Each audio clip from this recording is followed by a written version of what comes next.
I decided to make a quick little thrifting video. It is Labor Day and everybody has the day off, and my favorite thrift store is having their half off sale. I predicted this would happen. They have almost every day off that's like a government holiday, they do a half off sale. I did go to the other location of this thrift store. They have several, two around here and then one that's like really far away. I went there on Friday, did not find a single thing, which is very rare for me to just leave empty-handed. So I feel like that does not bode well for me for today, with everybody being off and everything being half off. So will I find anything? Maybe. Do I think I will find something that sells for over $25? Probably not.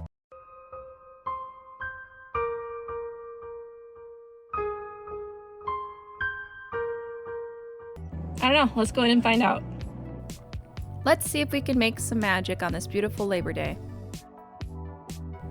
As you can see, today is half off miscellaneous items under $60, which is the best time to come thrift here. And not far from the door is my first find, a spoof Scream mask from Scary Movie. If you don't know, Scream masks are always worth taking a look at since there's different versions and different stamps on the chin, and that can make it vary wildly in price. Masks marked Fun World will be the oldest and most sought after. Most masks are marked Easter Unlimited, but this one was marked EU abbreviated, which I have never seen or heard of happening before. So I turned to this wonderful Scream mask resource. Unfortunately, it did not have any info on this mask stamp, but I would highly recommend a read through this site if you're looking to absorb knowledge in this niche. I also tried a Scream mask collectors group on Facebook because there's literally a group on Facebook for everything, but they had no idea either. Typical comps are in the 40 and up range, so a solid find nonetheless. I'll use my marketing prowess and try an auction. Hopefully I'll find myself two collectors who must have this apparently rare spoof mask. Then I check a stuffed animal wall and notice this old Mickey Mouse Club plush on the ground. You'd think it'd be worth money, but the sell-through rate is abysmal, and the selling price is pretty ho-hum, so no thanks. Off to try another plush wall, and I see yet another vintage Mickey. This time a Disney Parks plush, but it suffers from the same issue as the last one. It's just not worth that much. These dolls, however, catch my eye. They feel cheap, but they look old. And this one with green bags under her eyes, like, girl, same. No identity on the tag, but a quick look with Google Lens brings back the name Susie Sad Eyes, one of the many cheap dolls produced in the 60s to capitalize on the big eyes trend of artist Margaret Keane. Side note, I need this. Like, I must own this or I will die. Also this. Not one to shy away from rabbit holes, I was led down one for other vintage big eye dolls, and onto this nightmare fuel, Little Miss No Name. But this will be on my bucket list for sure. Holy smokes, look at those solds. Definitely keep an eye out for vintage big eye dolls. Susie Sad Eyes and the raincoat sporting Susie Slicker dolls vary in price, but I'm gonna ask $50 for mine. Anyway, back to reality. An overpriced, even at half off, Rock Band keyboard. Pass. Vintage Garfield stuff is having a moment. Let's see. Nope. Random dolls. Nope. Finally something normal. This is the first time I've found a rainbow high doll thrifting. They're fairly new and still sold in stores, so it's not rare or anything. It's just fun to check off my checklist.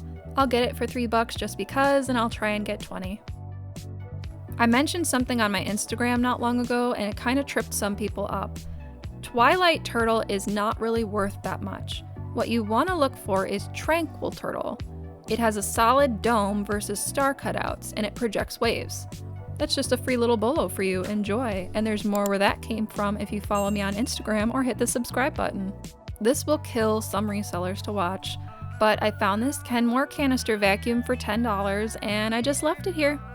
I could sell it intact or even part it out, but I just wasn't feeling like lugging it home with me because I have super limited large item storage space. Next up, I spot a sassy girl. Yeah, I don't know if I'd call that sassy, but okay. Down below, after pacing the counter a dozen times and not noticing it, I finally spotted this gold-jacketed gorilla and started like freaking out internally.